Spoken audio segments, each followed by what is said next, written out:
Mama Travel! Hey Hot Fam, and welcome back to the channel, Hot Mama Travel.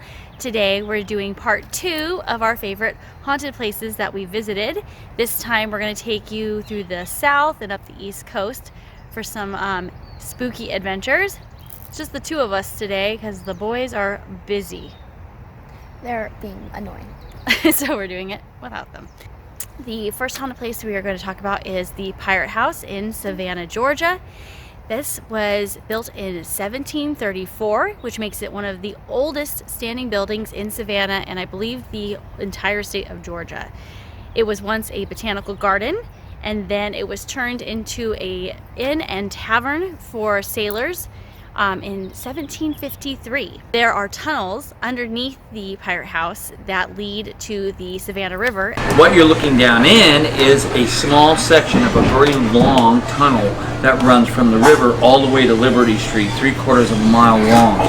It was built in the year 1734 when the city was founded, and it was built for one purpose: to unload cargo from ships when they would arrive up the Savannah River. And are believed to be the tunnels that pirates used to smuggle their goods, gold, rum, and even unsuspecting crew members. There's a story about a Savannah police officer that came in for a drink at the Pirate House and ended up on a schooner on the way to China. It took him 2 years to get back to Savannah. Now, when a captain of a sailing ship arrived into town, he was always looking for men to put on his crew. It wasn't unheard of for a captain to have lost 3 or 4 men on a short journey. There are pirates on staff that are willing to give you a complimentary tour of the Pirate House and the tunnels, so definitely check that out. We took one while we were there and it was really fun and really worth the time. Lots of information. Unfortunately, they do call this tunnel off yellow fever tunnel. People don't make it and they die of the disease. Well, they ended up in the tunnel anyway, where now they're using the tunnel as a morgue. The Pirate House is now an exciting restaurant for families visiting Savannah and is known to be haunted. So, here are a couple of the hauntings. People have stated that there are various sailors that have been floating around the place, and they've been hearing moaning, yelling, and just voices in general. And Captain Flint from the novel Treasure Island was stated to have died in the Pirate House. So we were sat in the Herb House, which is the oldest section of the restaurant, the 1734 home of the gardener that lived at the Botanical Gardens. We are currently in the Herb House, built in 1734. It's the oldest house in Georgia, and apparently it's really haunted. We were told when we were there that there is a little boy ghost that is known to haunt this room. When we went, we heard about the little boy ghost named Charlie. The room that we ate dinner in was actually in the corner of it was the chair that Charlie was said to sit in. So we did our ghost detector and stuff, and it was pretty cool. We got a couple responses. Mom, it's getting really high. Do you think I'm your mommy? Do you want to play with us? Charlie, did your mommy die and you don't have her, so you need Tilly to treat you like a mommy? I'm pretty sure. Tell the truth. I'm pretty sure his whole family died because he was like born in the 1900s. Another thing that happened to us when we were at the Pirate House was that there was this little well thing. We used the ghost detector and we got a response that said little boy. I don't know what it was to, but Kevin was obviously there, so that was a little creepy. But Kevin cried because one of the comments on the ghost provider said bring him, and he was the only one by a tunnel. But it was a really fun experience. It's really, really good food. One of the best fried chickens I've ever had, so definitely go check out the Pirate House if you're in Savannah. The second haunted place that we want to share with you today is the Windsor Hotel in Americus, Georgia. It is now a Best Western Plus, and we stayed there during our road trip across America. It was built in 1892. It's a Victorian structure that was designed to attract visitors from the north during the winter. Our own dream house. It's like our own dream. Over the years, it's had many famous guests, including FDR. This room is actually our Roosevelt boardroom. It's named after FDR. He actually visited our area in 1928 when he was governor of New York, and he did a speech off one of our balconies. Various congressmen, presidential nominees. President Carter also stayed there. He is a local of the county, and he even celebrated his 75th birthday party there. And there's the official presidential suite is named after Jimmy Carter. And there's two known hauntings at the Windsor Hotel. The first one I will be talking about is Floyd the Bellman.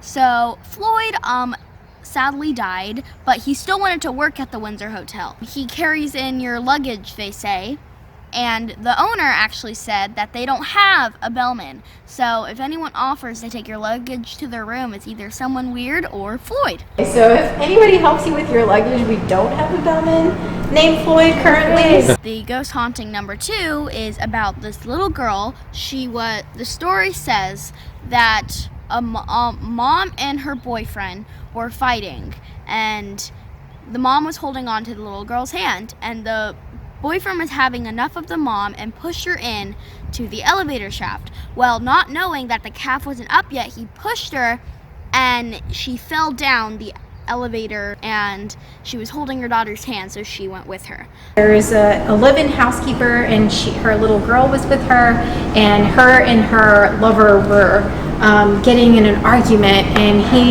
he basically pushed her, and she was hand in hand with her daughter, and he thought he was pushing her into the elevator cab, but he didn't, and it wasn't the cab, and she fell. And it's rumored that the little girl will, roam the halls and want to play and stuff. We actually have been told that there was a lot of paranormal activity around that area, and we actually visited the elevator. It says out of service elevator. I don't think we're allowed to go in there. Do you want to do it? Would you? Please. Did you hear that? We took our own ghost walk around the hotel and around the halls. Okay guys, we're staying at the Windsor Hotel in Americus, Georgia, one of the most haunted hotels in America, and we've decided that we're going to go on a ghost hunt. And there's been a couple paranormal experiences for me. So the first one was when we were walking down the hall. We saw a mirror, and I don't know what either I was too scared, but I did see something there. And Kevin somehow attracts ghosts because he always feels cold in those places. I'm feeling a little bit cold. Oh yeah, you are pretty cold. You are cold. Yeah, you are. Feel him. Feel his body. Oh wait, we're getting activity right where Kevin got cold. The craziest experience for me was when we were entering the next hall. There was like a doorway. So my dad opened the door to get through, and it just, before it closed, it opened back up and then eventually closed. But like someone walked through again. So I don't know what that meant, but I definitely think I picked up on a ghost. Here's the thing. When we closed the door, it didn't actually close. It went like a little loop and then it closed. Maybe a ghost tried to get out of that door because it opened. The Windsor Hotel is a beautiful Victorian hotel, and it is run by a wonderful family in Georgia. It's right by the Andersonville Prisoner of War Museum, where we actually visited our great-great-great-grandfather who died in the Civil War. So if you're in town, check that out. They have a delicious restaurant and a wonderful staff, and we had a beautiful time, and we can't wait to go back. The third haunted place that we're going to be sharing with you today is the Eastern State Penitentiary in Philadelphia, Pennsylvania. It was an operational penitentiary from 1829 to 1971. It was the first true penitentiary. It revolutionized the prison system and refined the idea of solitary confinement. It became the model for 300 prisons worldwide. There were many infamous prisoners that graced the walls of the penitentiary, including the notorious Al Capone. And his cell is pretty incredible. He had some comfy digs while he was staying at Eastern State. Fun fact, my dad, when he was a little boy, actually performed at Eastern State Penitentiary when he was 8 years old. In 1940, my brother and I, who were dancers, performed for the prisoners at this prison.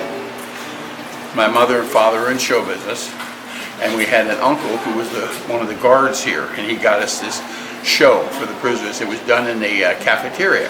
The Eastern State Penitentiary is one of the most haunted places in the world. Many people report strong energy and very negative energy. Even Al Capone thought that he was haunted by the ghost of Jack Clark while incarcerated at the Eastern State Penitentiary. Funny enough, Al Capone is now said to haunt.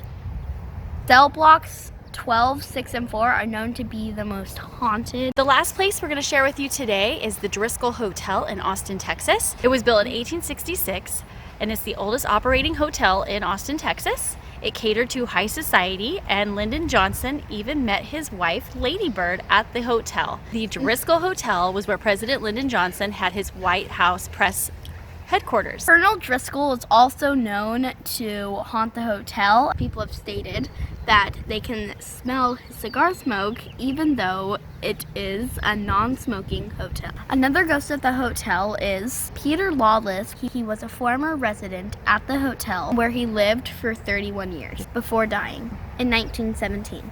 Another ghost said to haunt the hotel goes by the name Samantha Houston. And sadly, this was a little girl that died while chasing her ball, and she sadly fell down the stairs. And a portrait of her hangs on the wall of the 5th floor. So there's some paranormal activity with Samantha Houston. All right, that's all we have for you guys today. Thank you so much for watching. And before you go, make sure you've joined the Hot Fam and hit that subscribe button, that bell notification so that you are notified when we post new videos, and give us a big like. Thanks for watching. Bye. Hey guys, don't forget to subscribe and never miss another minute of the fun. And of course, we offer detailed destination guides and travel tips over at our blog, hotmamatravel.com, to make your next family adventure hot.